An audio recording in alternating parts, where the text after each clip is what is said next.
मैदान अरफात में आखिरी नबी मोहम्मद रसूलुल्लाह सल्लल्लाहु अलैहि वसल्लम ने 9 ज़िलहज्जा 10 हिजरी को आखिरी खुतबा हज दिया था।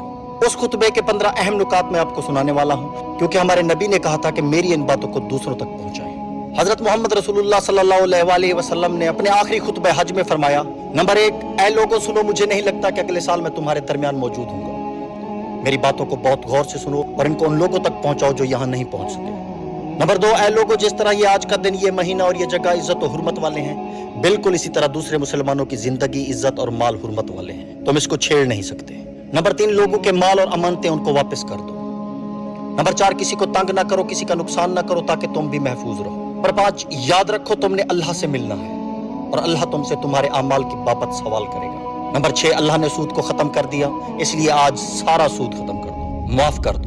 नंबर 7, तुम औरतों पर हक रखते हो और वो तुम पर हक रखती हैं। जब वो अपने हुकूक पूरे कर रही हैं, तुम उनकी सारी जिम्मेदारियां पूरी करो।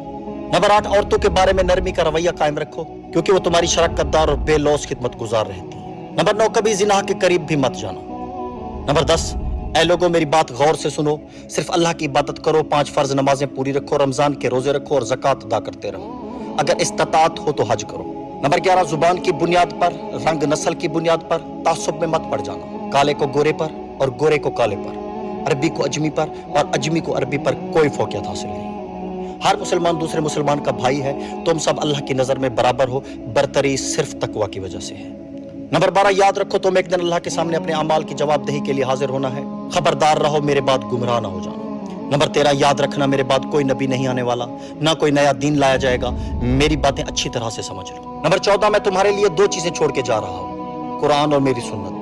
अगर तुमने इनकी पैरवी की तो कभी गुमराह नहीं होगे। नंबर 15, सुनो तुम लोग जो मौजूद हो, इस बात को अगले लोगों तक पहुंचाना और वो फिर अगले लोगों को पहुंचाए।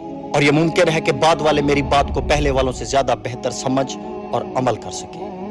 फिर आपने आसमान की तरफ चेहरा उठाया और कहा, ऐ अल्लाह, गवाह रहना, मैंने तेरा पैगाम तेरे लोगों तक पहुंचा दिया, और आप भी गवाह रहना कि ये पैगाम मैंने आपकी तरफ पहुंचा दिया। अब आपका काम है आगे पहुंचाना।